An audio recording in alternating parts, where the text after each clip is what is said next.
Hi, so welcome back to Real Auto Reports. I'm Jonathan McGrew, and this is a real quick video. We are going to tell you all the things that we experienced in the first 5 minutes in this 2013 Land Rover Range Rover Evoque. So the Range Rover Evoque, this is the 5-door, so this will be a little bit easier to use than the 2-door coupe version. And this is their smallest SUV that you can buy in the US currently.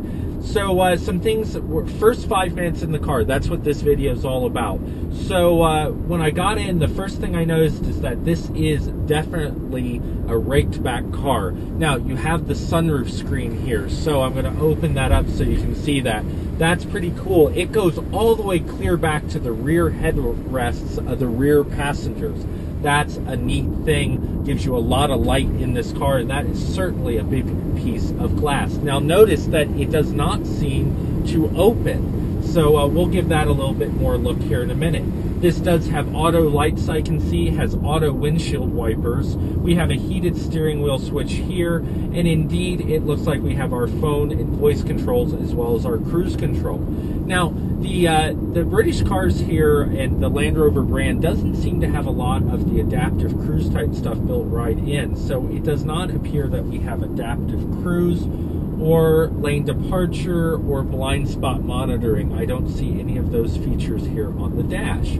So we're driving here RMDE. We're out here on these mountain roads with this four-wheel drive Evoque, and you know, this vehicle is going to have your pretty standard Land Rover system where it's going to have multiple modes. So what I see here is I see your normal mode, I see a winter snow mode, I see a rutted mode, and what I would think is a sand mode. So yes, that would be sand. So we have sand, mud and ruts, grass, gravel, and snow, and then just your normal driving mode. You're going to have your twist shift, kind of like in the XF Jaguar.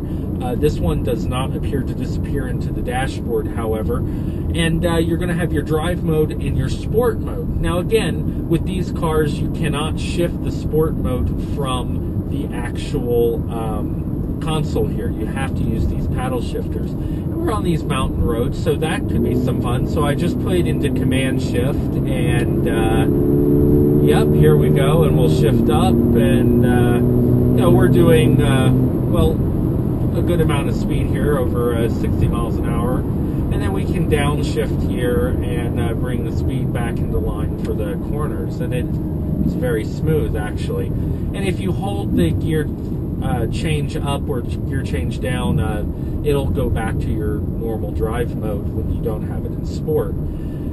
I also see here, you know, since this is the first 5 minutes, I've got dual climate control, heated seats, the heated seat buttons. I really like the controls in this car from first blush. You have a CD slot here, which is almost kind of hidden, but it's nicely designed here, so you do know it's there. You do have a touch screen and your audio visual. There you go. So we'll just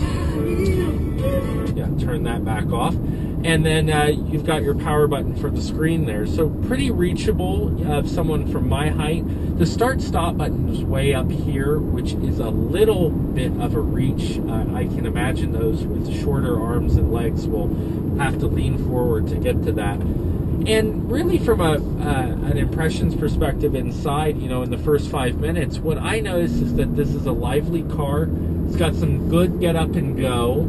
It definitely feels like an SUV. It's very quick in the turn-in steering. The steering is got a nice weight in the center feel, but it does lack a little bit of feeling once you get like going through a corner. So it is a little, you can kind of see here, it's a little squirrely, but the seats are very well bolstered, and in the first 5 minutes here, I can tell you these are pretty comfortable.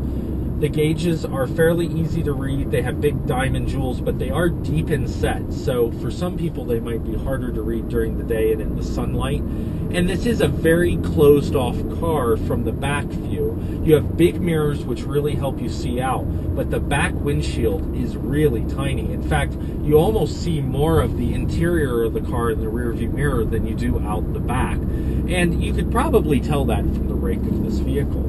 So really, from 5 minutes quick in the car view, this real quick video from RMDE, that's what we're finding about the 2013 Range Rover Evoque from Land Rover. And we'll have more reviews coming up on this car coming up shortly. Hopefully we'll have the real review coming up later. So that the real video, the real review where we go in depth on these cars. So stay tuned for that. I'm Jonathan McGrew for Real Auto Reports. We'll see you down the road.